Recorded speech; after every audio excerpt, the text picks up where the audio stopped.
Yeah, so my goal was actually first was to make 5,000 a month, and then the next goal was 10,000 a month, and my next goal is 20,000 pounds a month. So I would say right now we are at the 10,000 mark because with these 20 units that we have from this emergency housing deal, we are almost at 9,000. And then I've got another three rent-to-rent SA as well that I've acquired recently as well. So we have Lisa today as a guest. So Lisa is one of our valued members of Deal Generators, and Lisa's been doing extremely well. So Lisa is based in Switzerland. However, she invests in UK. In the UK, she's your contract solicitor, aren't you, Lisa? I'm a commercial solicitor. Yes. Yeah. So Lisa is a solicitor, and I will ask Lisa to introduce herself to the group. I'll let Lisa have her moment of sharing. So Lisa, just tell a little bit about yourself. Most of you know Lisa, but the ones who don't know you, so tell just a bit how you got started in property, how on earth are you doing so well now, and everything. Yeah, so I'm Lisa. I was born in Vietnam. I grew up in Sweden, lived in the UK for about 10 years, and then I've been living in Switzerland for 12 years. I'm a qualified solicitor.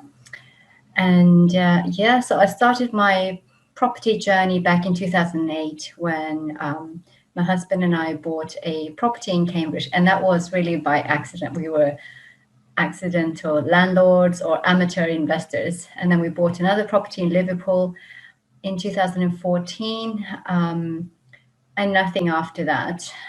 So I I was working as an in-house lawyer up until end of September last year.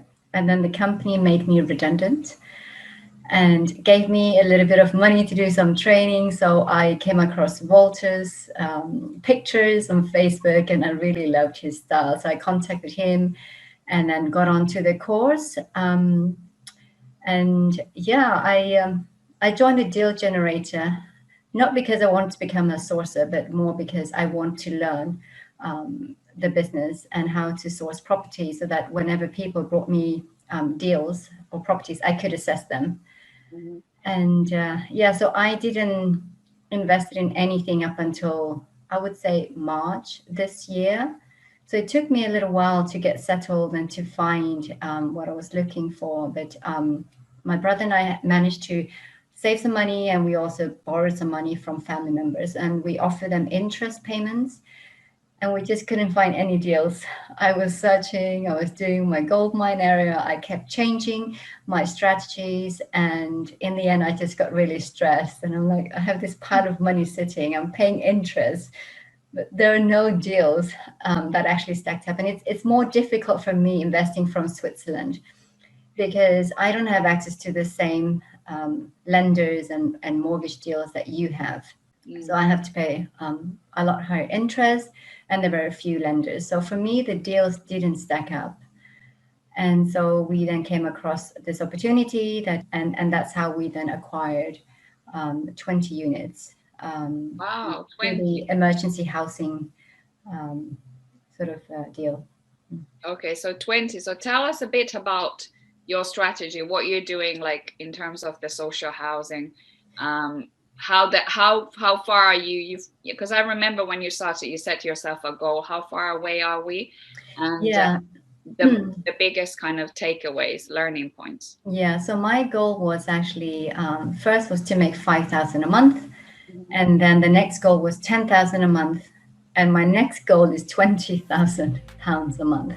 So I would say right now we are at the 10,000 mark because with these 20 units that we have from this emergency housing deal, we are almost at 9,000. And then I've got another three rent-to-rent SA as well that I've acquired recently as well. So yes, you know why, Walter? Because it's so difficult to buy any properties at this moment. So we're doing rent-to-rent and it's quick to get these units up. And now it's the summer season. So this is the perfect time to do service accommodation.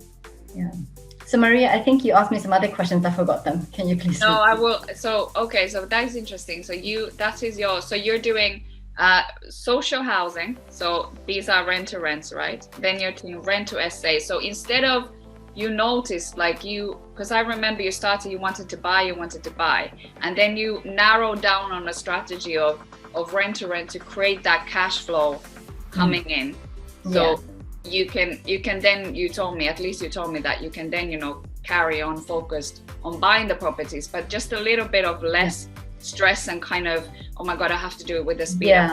So I got really stressed because I had this money sitting there and it wasn't making any money and I had to pay interest. So we came across this emergency house. It's actually emergency housing to help homeless people to stay off the street. So the government has an obligation to house these people. And to be honest, I heard about the rent-to-rent strategy before, and I thought, well, maybe that's more for people who are starting out, they don't have a deposit, and I had a lump sum here to invest. But then the more we thought about it, we thought, well, it actually makes really good sense. And why wouldn't you do rent-to-rent? And why would you only do it at the beginning? Because my brother and I sort of discussed this and we said, we should be doing rent-to-rent for the long term. But of course, you're not investing in any long-term assets. These are contracts, you're investing in other people's properties. If you do them up, other people will benefit from the uplift. But so our strategy now is actually to do two things at the same time, because when you start investing, people tend to tell you either you go for the high yield cash flow business, then you go up north, or you go for the capital growth business. Then you go to the south, to expensive places where in 5 or 10 years time, you see the capital uplift. What we're doing is actually, we are doing both at the same time. So we have the rent-to-rent business, which generates very good income. So this is our sort of operating cash flow that comes in. And they are 3 years, they could be 5 years, but we keep reinvesting and renewing these contracts or sign up to new deals. And then on the other hand, we then have these sort of properties that we could be looking into and acquire at some point when we find the right properties. But then we will be looking at investing for the long term, for capital growth. And with the rent-to-rent business, where we receive a monthly income, we can also afford to invest in development projects, because these projects don't generate any cash for the next 6 months, 10 months, or even 2 years. So we do have this money coming in from the rent-to-rent business, and that allows us to have an operating cash flow. So we can afford to take on these development opportunities. So right now, what I want to do is I want to benefit from the permitted development rights and the change of law and the sort of relaxed rules to look at development projects and commercial projects. Perfect. What would you say, Lisa, what is your biggest learning so far? Because I know there's a lot of people in the training who is also abroad. So you're doing something quite phenomenal, because it's like Martin and other people who are investing from abroad and still managing to do it. So what would you say are your biggest learnings since you joined and during your journey? Yeah, I think the biggest learnings, one of them is actually mindset, because when I joined, I never thought I could make this amount of money or that I could raise finance. But I have been able to raise finance, and I actually raised over £50,000 within one afternoon. It wasn't even for me, it was actually for someone else's project, but that project didn't go ahead. And then I was able to sort of utilize that money. And I've learned something as well, that this is a people business. It's not really about properties and making profit. Of course, that goes without saying, that is part of the package. But when I raised the 50K, the people who invested, they say, look, we don't care what you do with the money. We trust you.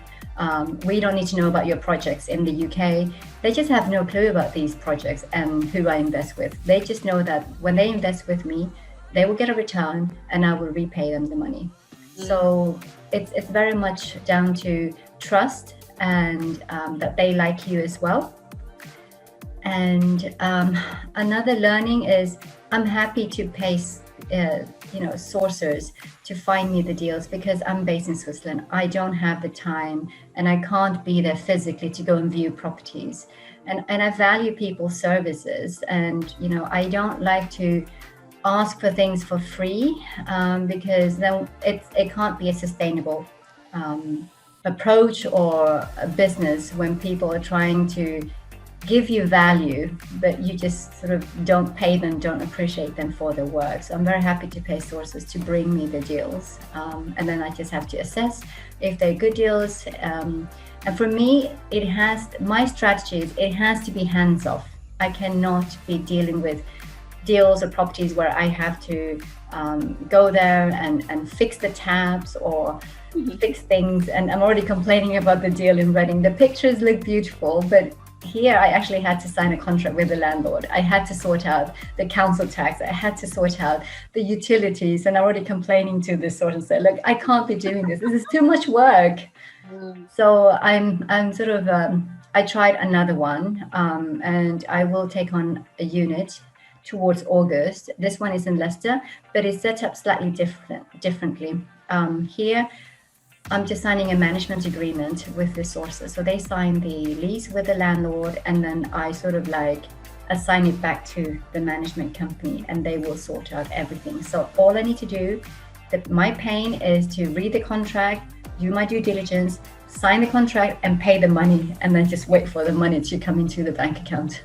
Okay, so that's very interesting because do you have to do full-time in your profession, or you are able to be full-time in how is your day-to-day in terms of like work? And I've also started doing some freelance work as well, because when I started investing and being in these communities, people came to me and asked me if I provided legal services, and at that time I couldn't because I didn't have the professional indemnity in place, but I do now. But at the same time, I'm also conscious I don't want to be loaded with legal work, because what my aim is to invest to reach my goal, which is I want to get to £20,000 a month. And that's me alone, because I'm investing with my brother. I also have to take into account that he also needs to meet his targets as well. So I have to be very aggressive. But I'm lucky that I'm not time bound. I'm time rich at the moment, so I can do all the training. I can go and do the networking. Very important is actually to network and keep telling people what you do, because when people hear about your successes, they come to you, they start talking to you. And now I'm helping my friend with her flat in Chelsea. And I'm doing this because I really want to help my friend. If I can make money, that's a bonus. And if it works out, she has other friends and she knows other people who are struggling with their properties, and they trust her, so she could recommend them to come to me, and then there'll be just more deals coming through. But like I say, it's a people business. Yeah, so that is, I think my last question would have been top tips, but you've given so many top tips, like kind of on the go. So what I wanted to maybe open up already some questions for you, and then we go along along just going through, like people can ask you questions, because I know there's a lot of people wanting to do rent to SA, people doing rent to SA already, and people interested in the strategies you are doing. So if anyone has questions to Lisa,